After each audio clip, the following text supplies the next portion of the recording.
everybody. Welcome back to another episode of Dr. Perry's podcast. And today we have a very exciting topic called navigating the CAPID application. The common mistakes and misnomers that people have and questions that they have. And we're going to get them all answered today and hopefully eliminate the confusion that might be up there, because I guess we're all in the midst of it right now. So today we have a very, very special guest, and it's Kizzy, who works very closely with me in admissions. And she's going to tell us all the secrets, and she's going to help us break it down for you. But more importantly, Kizzy, who are you? Well, first of all, thank you so much, Dr. Perry, for this opportunity. My name is Kizzy LueQuee. I'm the Assistant Director for Admissions here at the dental school, and I work closely with Dr. Perry in the CAPID application process. So essentially, I manage the process from start to finish. Mm-hmm. When an applicant submits an application, it'll go directly to my office, and I'm checking those initial requirements first off. So it's a long process, and again, it's something that I've been working on for quite a few years now, and we're learning something new every day. Well, Kizzy, I mean, how important is CAPID? I mean, I'm an applicant and I'm looking at the CAPID application. Should I just follow what's on CAPID, or should I follow whatever institution I'm applying to? Are they different? Are they all the same? Does it matter? Yeah. So that's a big issue that we see during the CAPID application process. So a lot of applicants will go to the CAPID, submit their application, but don't necessarily take the time out to go to that specific institution that they're applying to and see what those requirements are. So 9 times out of 10, an applicant would submit an application that is incomplete because they're submitting, let's say, for example, letters of recommendation that are not required. I want to get back to that in a minute. Yes, so those are things that we continue to see, like applicants needing to take the time to really, do their homework. Go to the website, figure out what the requirements are, and submit those requirements when they put in their application. Okay, so Kizzy, we know that everyone's number one choice is going to be Tufts University. Always. We hear this all the time, after Right. along with the other 15 other schools that they've applied to at the same time. Yes. Now, once they put their application into CAPID and they submitted it, they think it's all done, right? Should it be all done? Or, you alluded a little bit to each institution might be missing some certain things. Right. So once you submit your application through CAPID, the process has just begun, essentially, because when it gets to the admissions office, we're checking for, again, those requirements. So if an applicant has not fulfilled those requirements, they may get an email that, unfortunately, the application is incomplete. The requirements for this particular institution. For this particular institution, for Tufts University School of Dental Medicine, Right. Correct. Now, I've had people ask me personally, and maybe you can enlighten everybody. Mm-hmm. They've asked me, can I use a research letter instead of my volunteer as a recommendation letter? That's a great question. So for CAPID and the DIS program, there are 3 specific letters that we require. Okay. The first one is from the dental school, either from a professor or a dean. The second one from an employer where the applicant has worked for a minimum of 1 year under their supervision. The third one is from a volunteer organization. When you say volunteer, does that mean research, or what does that mean? No, that does not include research. That means volunteering outside of those spaces, outside of your dental school. So like Mission of Mercy, the RAM program, Absolutely. or other types of outreach programs that are out there. Absolutely. Food pantries, again, RAM USA. Right. Any Doesn't necessarily have to be dental. It does not. Okay. It does not have to be But it's dental. important. The next question I always get asked is I only have 10 hours of volunteer work.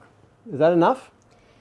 Essentially, as a professional and as a dentist, you should have more than 10 hours of volunteer experience. Well, how much more should I have? Is 100 hours enough? Is 500 hours enough? Is 1,000 hours enough? There isn't a specific limit on that, but to be considered a well-rounded applicant, you need to have more than 10 hours of volunteer exposure. Now, if you only It shouldn't be like an afterthought. It should not. It should have been something you've done way prior to submitting your application. Okay, well, that's good to know. Yeah. It's really good to know. So if there are discrepancies on CAPID versus the particular institution, who trumps? Well, so the discrepancy in CAPID. So if they're applying to Tufts Dental School, this is the website that they should go to first to ensure that they're submitting those requirements. Because we have the most up to date. Exactly. Okay. Exactly. And okay, and now there are certain institutions that take either green card, U.S. citizenship, or F1 visas, right? Yeah. What do we take? So luckily, anyone could actually apply to the DIS program. So recently, this change was updated. I believe it was 2 years ago in a previous cycle. So anyone can apply to the DIS program regardless of their citizenship background. Okay, now we know that INDBE is the only real exam that you can take now. But if an applicant has Part 1 and Part 2 completed prior to the expiration date of when when you could take it, do we accept it? The INBDE is a preferred exam. We do see a lot of applicants that have taken Part 1 and Part 2. That is the older score. However, we are accepting those at this time. So if an applicant has the INBDE or NBDE Parts 1 and 2, we'll accept those. Okay, well, say I want to go back to letters of recommendation. Sure. And I have 3 letters of recommendation that we prefer, that we want, that you mentioned. But I have more.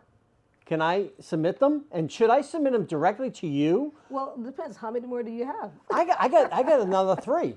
Okay, so we get that question quite often. So if an applicant have already fulfilled their 3 required letters in the CAPID application, they could actually upload 1 additional letter in the program materials section in CAPID.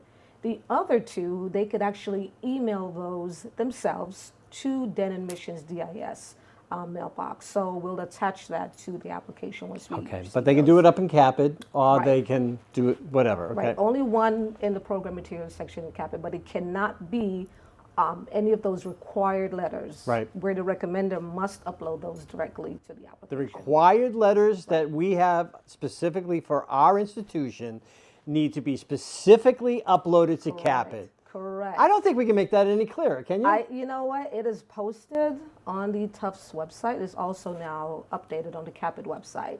But again, we do see so many applicants bypassing those 2 important destinations before they submit the application. So they really need to pay attention and go to the website and see what those requirements are.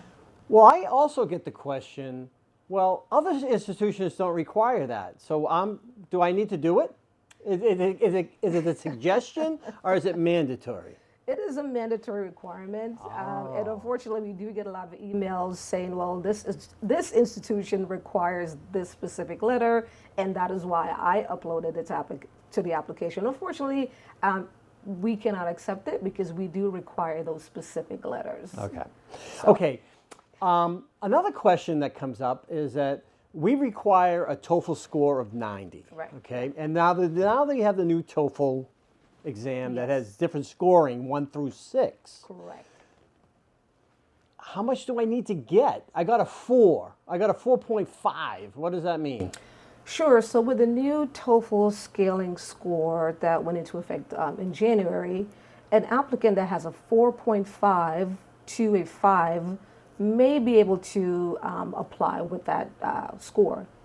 In order to do so, their actual score must equate to a 90 or above. How do I get the actual score of 90 and above? That I know it's 90 and above. So they should be able to tell once they complete their TOEFL exam, because we do receive the banded score as well. So the banded score tells us whether or not the applicant has a 87 or 90 or 110. Okay, so now it's going to ask me the next question. Sure.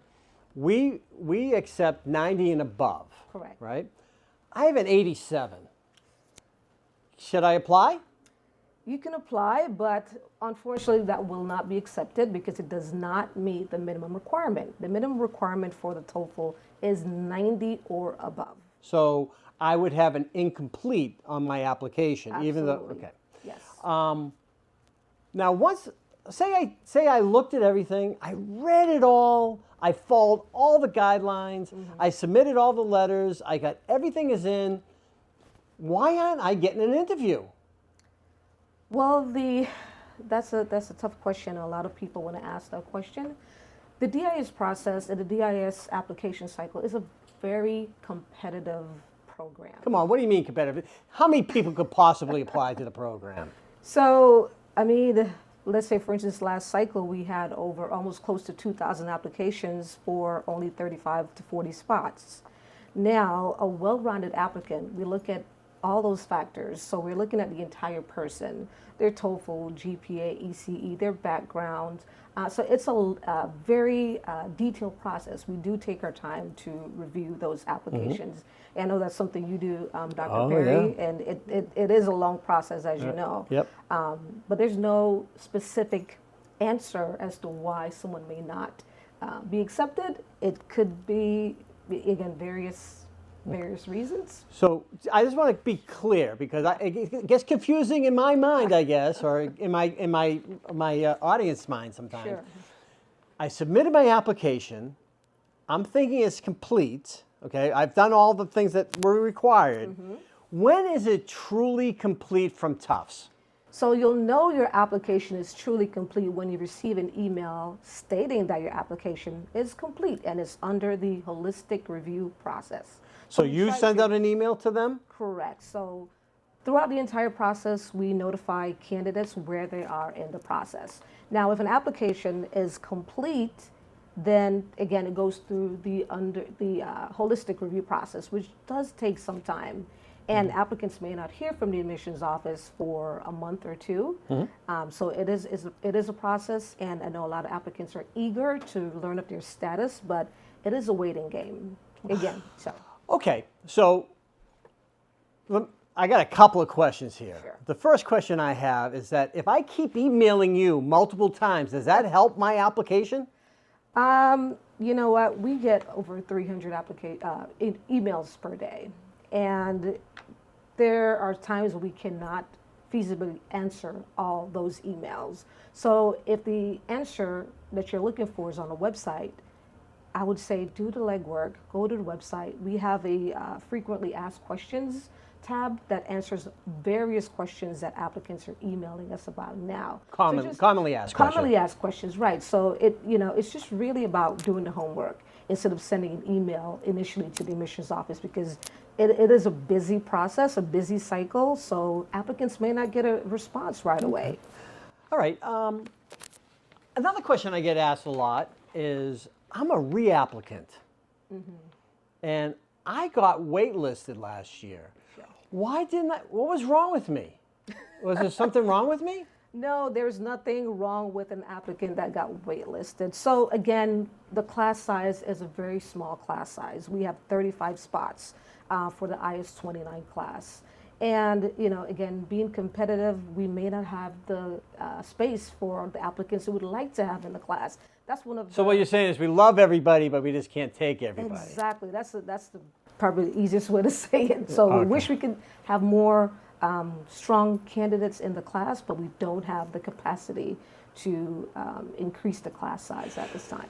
So I want to ask a question about, come on, the personal statement. Is that really important? Do they really read that? Do they look at that? I mean... Absolutely. So the personal statement, I would say, is one of the most important things on your application. I mean, everything in your application is important, but the personal statement really tells us more about your background. It kind of ties everything together. So where the applicant, where they've been in their journey to become a dentist. A lot of applicants are coming from countries that are war-torn countries, right. And they've gone through so much to even submit their application. So the personal statement really gives us a background, a glimpse into their, that journey for them. Right.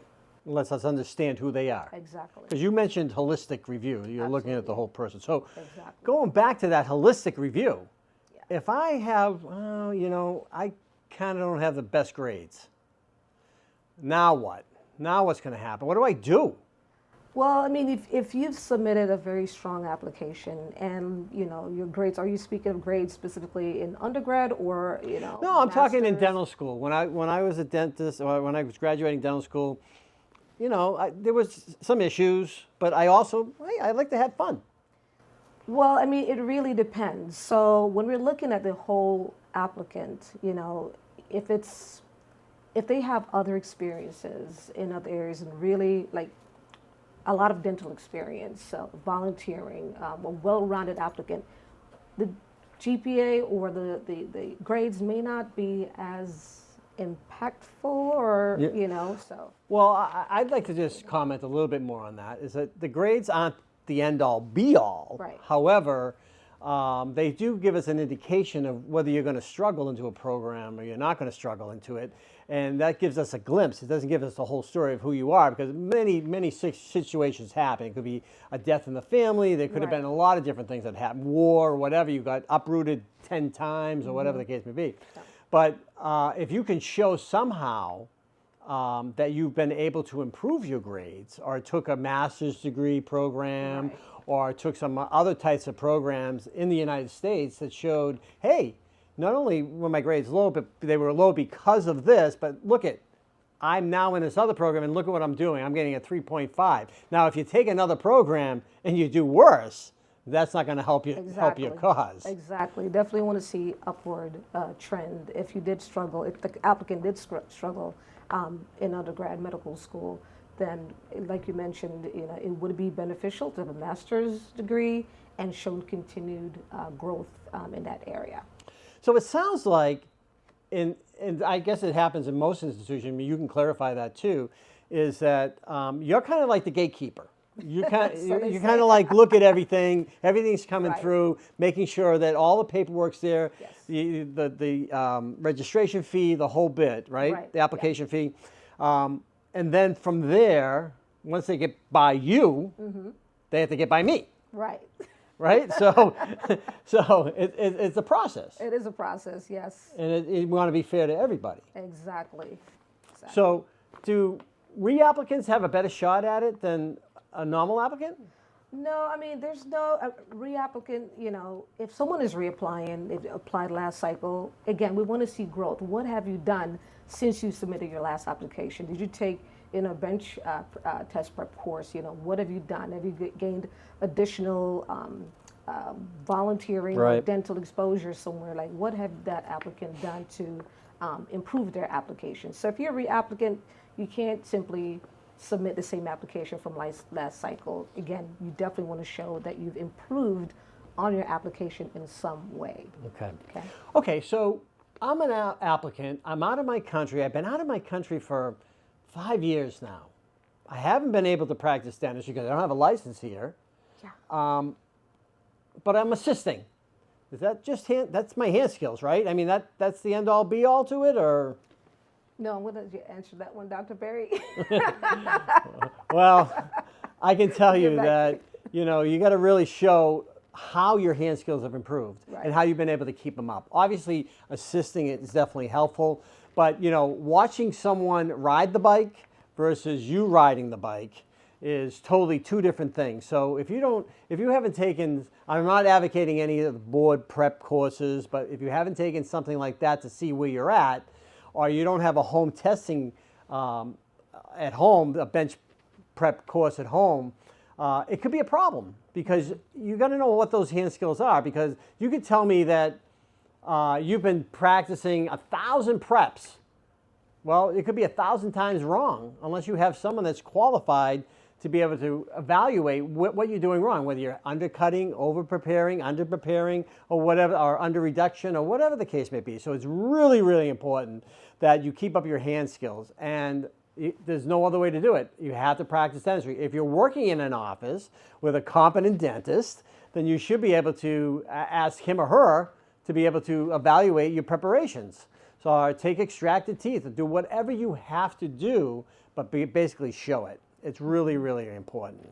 All right, Kizzy, let's talk about some other common questions. What other common questions do you personally get? Or what's one of your favorite ones? Common questions? Yeah, common questions that are like I can't believe I'm getting this question.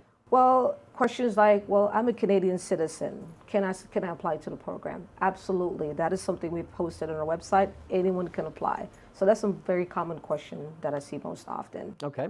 So, and if, so sometimes, with some with the administration right now, some countries are good. I call them good countries, bad countries for a day or whatever they might be.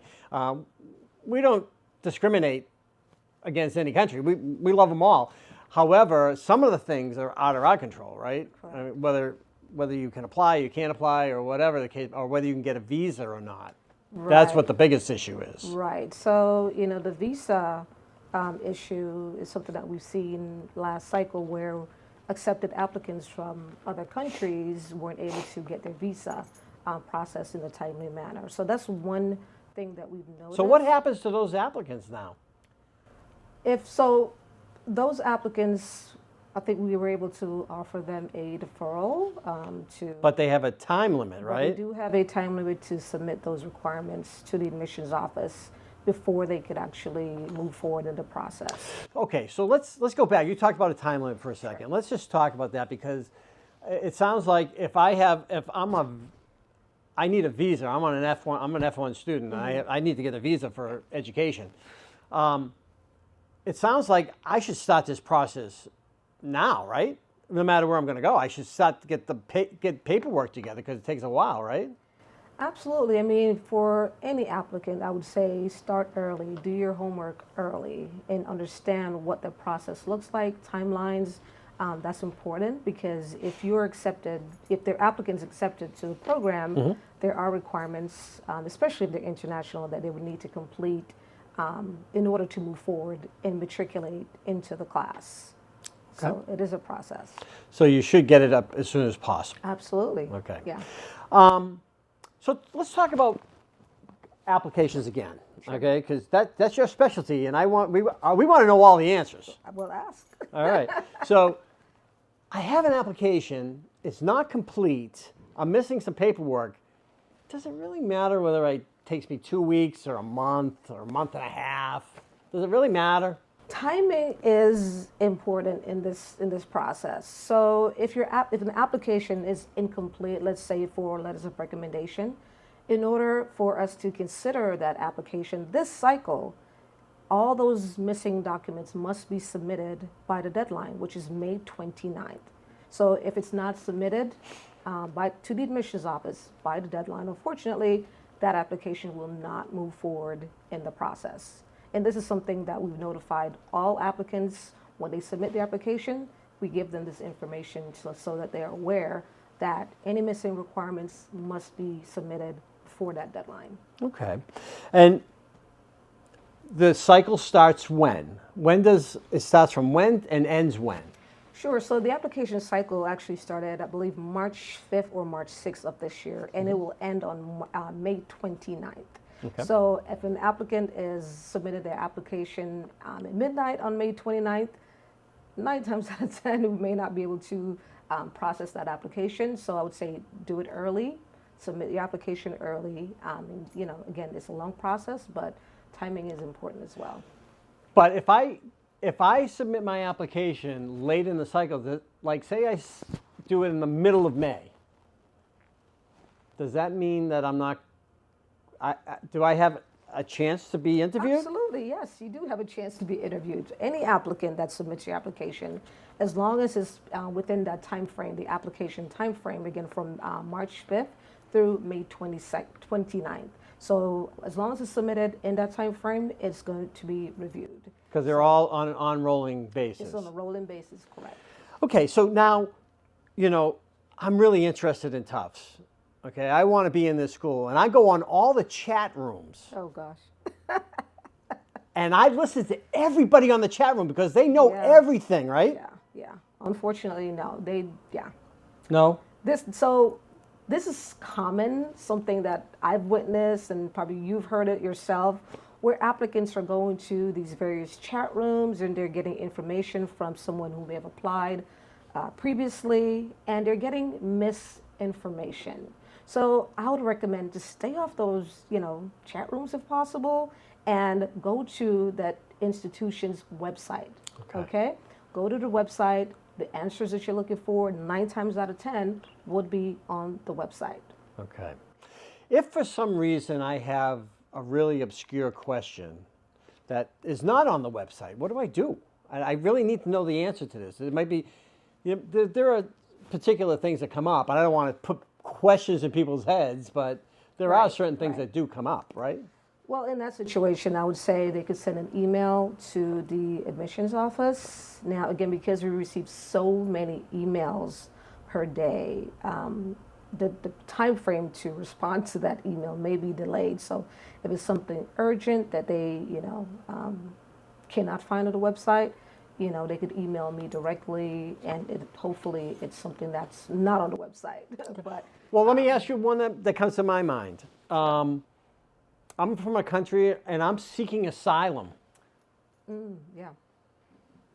What do I do? Can I still apply? Should I apply? I haven't been informed that I have asylum status yet.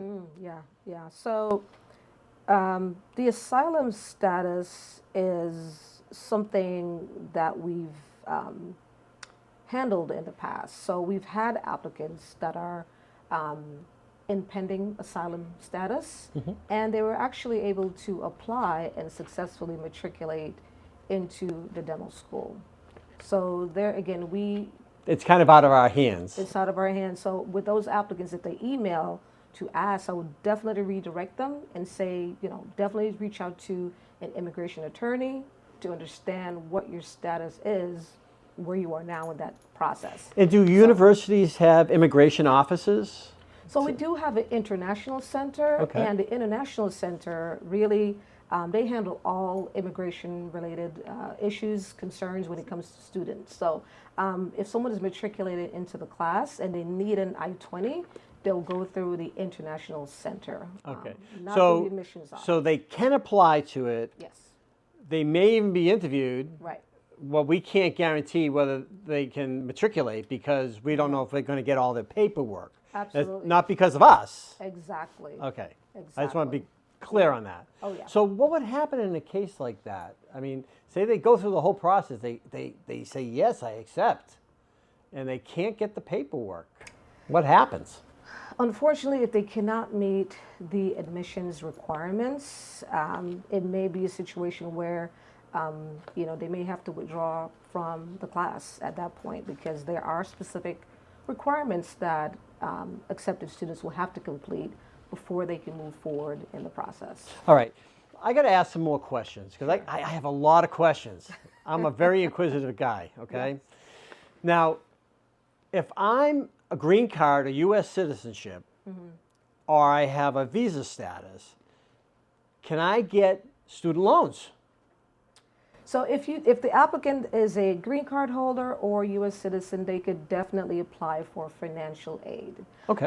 However, if the applicant is international and does not have those statuses, they may need to borrow funds. If they don't have the liquid assets to pay for their tuition, they may have to borrow, but it's not financial aid, if that makes sense. Yeah, I got you. So they have to apply for personal loans in order to cover that expense. And I would assume that they would have to show the financial solvency or how they're going to get the money and everything. Yeah, there is a process with those. So if an international applicant, again, is not a U.S. citizen or permanent resident, they would need to provide certain documents to the admissions office, including paying that tuition in an earlier time frame than regular applicants. Okay, I have a couple more questions. I hope you don't mind me asking all these questions. Okay, go ahead. I'm here. Now, I have to upload all my documents to CAPID. Sure. And some of them are official documents, okay? They've been certified. They're official, and they're uploaded. So if I get accepted to a dental school, you already got it, right? I don't have to do this stuff again. No. So again, another question that we see each cycle. So the documents that an applicant submits in CAPID is not considered official by Tufts. So if they're accepted to the program, all those documents, specifically transcripts, ECE, their TOEFL scores, they would need to send those official copies directly to the Tufts Dental School. Okay. And that is actually outlined in the enrollment contract. So they would know all that. So they would know all of that in that. Okay. We talked about letters of recommendation, and some applicants like to have other people email you on top of it. What does that help? Does it hinder? Should we do it? Should we not do it? I mean, it depends on, is this letter does this person actually know the applicant and could actually provide a well-rounded letter that actually helps them? If it's just a simple, one paragraph, small paragraph, I would say you may not need to submit that additional letter, right? Because we have so many letters of recommendation that we receive. We're bombarded, as a matter of fact, with emails with letters of recommendation. So if it's a really strong letter and they would like to attach it to their application, definitely email it to our office. Okay. Yeah. So what's the key to cracking this whole cycle? How do I get in? How do I make my application stand out to be everyone to look at? That's the $1 million question, and I don't have a direct answer for that. But what I could say is, for applicants, the process starts early. You have to do your due diligence, looking at the website, following those instructions, reading your emails, and, it's not always about, submitting your application on time, because a lot of applicants are rushing to submit their application without taking the time out to actually prepare a strong application. So, All right. Again. Well, I appreciate that, and I got a couple of things here. There was some questions that came out on my website, and people are asking. So, one was about the visa status. What types of visa statuses do we accept? And there's no specific visa status. Again, we work with the International Center, so again, anyone can apply. Right? Okay. Is there anything that distinguishes people that have been accepted versus people that have been waitlisted? Let's see. So, and you may be able to better add to this as well, but there's no main difference if someone is waitlisted versus outright accepted to the class, right? Does that mean that they're not as strong, or they're less strong? Not necessarily. Not necessarily. So again, the class size, we do have a smaller class size compared to some institutions. And even though we may have really strong applicants that we would like to have in the class, we don't have space for that applicant. So it not necessarily means that the waitlisted person has a weaker application. Not necessarily. Okay, so the interview process. I'm not sure if you tackled that yet, but that's a part of the interview process as well. Right. Part of the application process. So, how well did you do? Did they do during the interview? Right. Did they do well? Did they answer those questions? Because it's based on so many different factors. Right? So how do I crack the interview then? If I get one, how do I make sure that it's unbelievable? So our interviews are conducted on Kira Talent, which is an online platform, and it's done virtually. Okay. Where applicants have to complete an asynchronous portion, then a live interview, which is about 30 minutes. So one thing that I would recommend for all applicants is to prepare for your interview, right? What do you mean prepare? Well, number one, read the instructions, right? Read the email. Be early. All right. So a lot of times applicants will show up right at the specific time for their interview. But, with Kira, you would definitely want to be there at least 5 minutes ahead so that way you can troubleshoot any issues that may come up, because you may have audio issues, internet issues. You want to be prepared, right? I can be in a T-shirt and stuff. It doesn't matter, right? Does it? Absolutely does matter, right? As a professional institution, definitely want to be, in a professional gear, obviously, and be prepared for an interview, because It sounds like you're trying to sell your brand. So whatever that brand is, you got to make sure You have, right, that it looks good, exactly. right? Exactly. And if your brand is T-shirts, it may not be a good fit, It may not be a good interview. or it may not be a good fit for where we are. Let me see if there's any other particular questions that came up that were on the website. We asked about how many hours of volunteering, and more is better, obviously. More is better, yeah. And it depends on that they're doing meaningful things, okay? Have we ever called to check?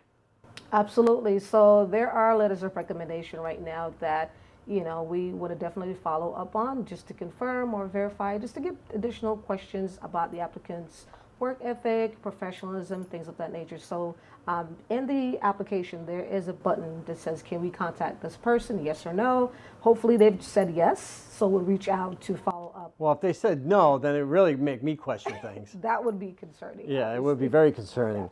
All right, let's see what other things are here. All right, Kizzy. We got a few questions from our viewers out there, and I just want to make sure you are the only person that can answer these questions, okay? I'll do my best. First one is, I have 6 months ortho course, no U.S. experience.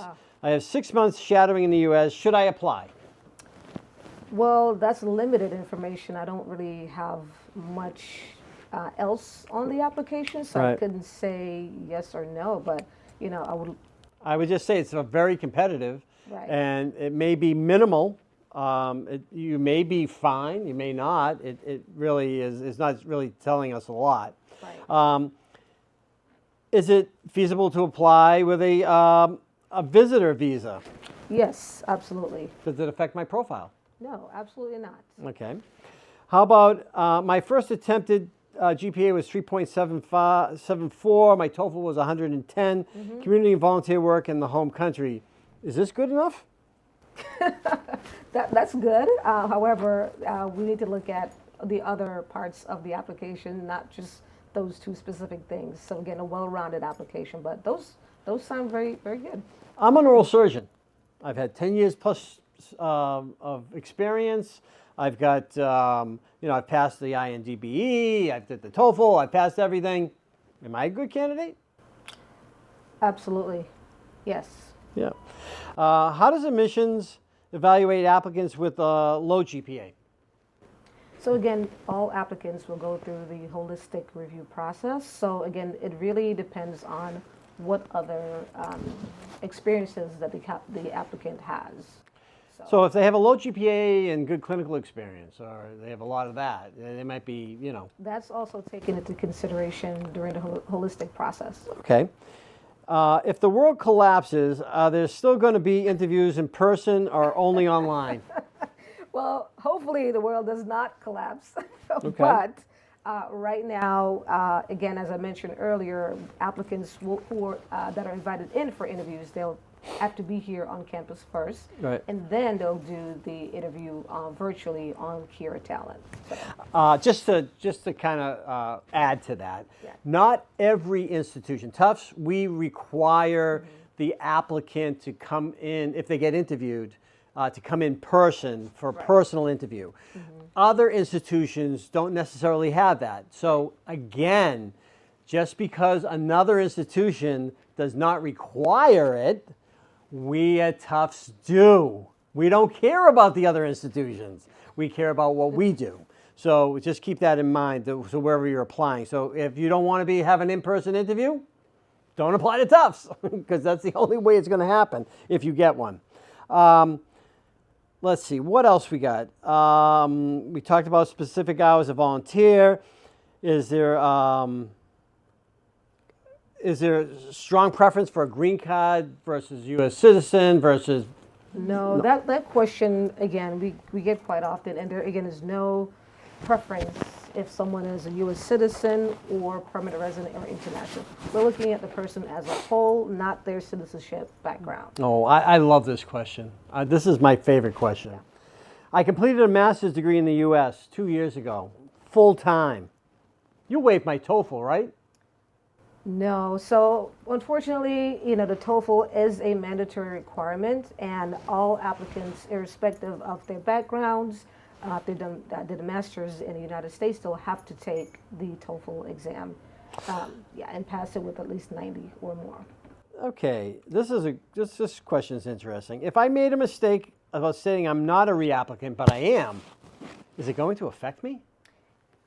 So if they've made a mistake to say that they are a reapplicant, then they're not a reapplicant? Stating I'm not a reapplicant, but they really are.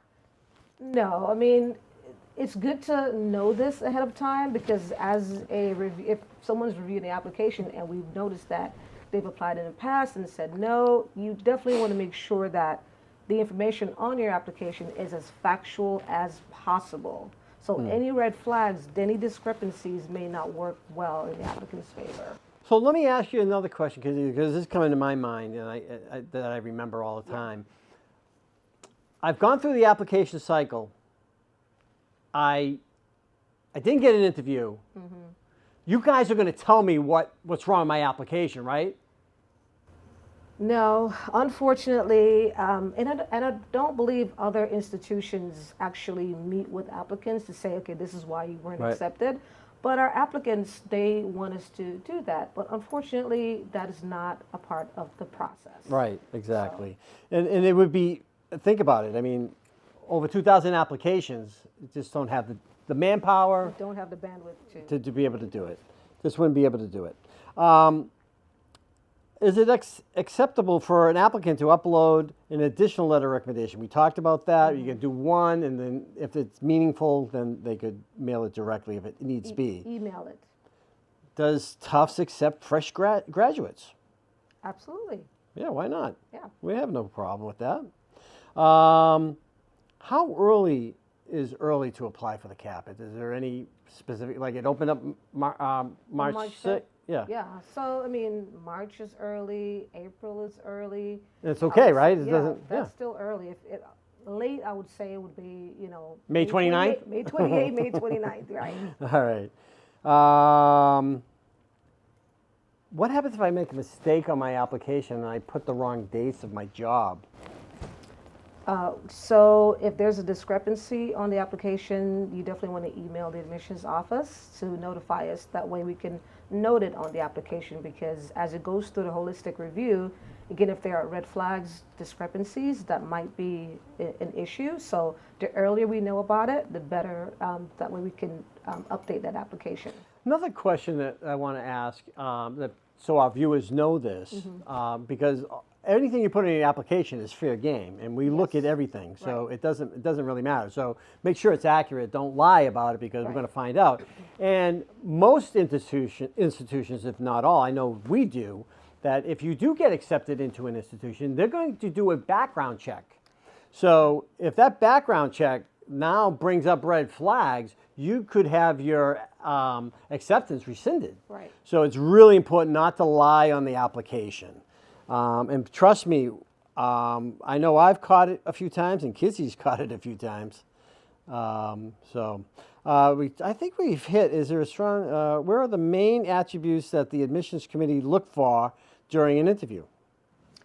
I could chime in on that one. Okay. Honesty, right? Yeah. Integrity, ethical. So those are, three things I would say are essential. Yeah, I would just caution people that no matter where you get an interview to, that your interview process has already started, whether you get one or not, via the application process. Correct. Yes. So everything is part of the interview process, because all that is documented and it's all put into your application. So be careful how you do it. Even make the sure you do it right. Right. Yeah. So I mean, it can definitely affect you. Yeah. Okay. A couple other questions that I know that'll come up. I don't see them here. We talked about fresh graduates. I think I hit most of these, if not all of them. I'm an older applicant. Will you look at me? Absolutely. Again, age is not a factor in applying to the dental school. We've had older applicants that have applied and successfully matriculated into the class. So again, citizenship is not a factor. Age is not a factor. Okay. So we're equal opportunists. Well, yeah, I would say that. Are there particular countries that we're looking for? No, there's no particular countries. Now, we do have a lot of applicants from a specific country, but that does not mean that we're looking for applicants, let's say, from, China or India or... India or anything. No, so there's no specific country. Okay. Questions that keep getting asked over and over again is what makes a candidate memorable?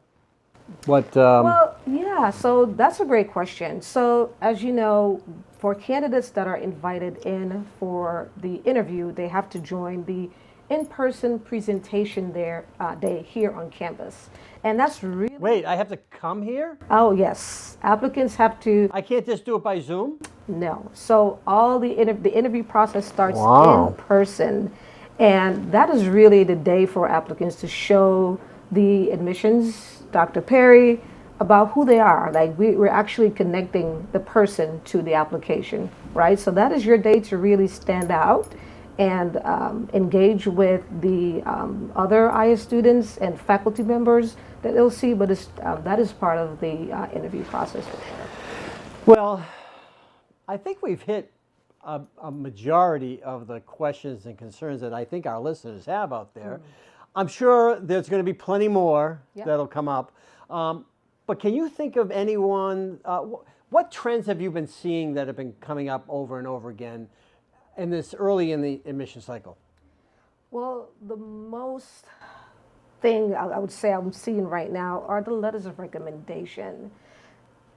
9 times out of 10, the applicant has submitted letters that, again, we don't require. So that causes a lot of applications to be on a hold process at this time because we're waiting for those specific letters that we require. So that's one of the major things that I'm seeing. And recently we had an issue with the new TOEFL scoring not showing up in the application. Right. However, that's been fixed? Today that has been fixed. And Yay! so those applicants were updated that we actually now have their official score in the application. But if they are missing the letters of recommendation requirement, their application will be incomplete until those documents are received. So I just want to recap a little bit. So it sounds like you got to read carefully the CAPID and each institution's specific requirements. Yes.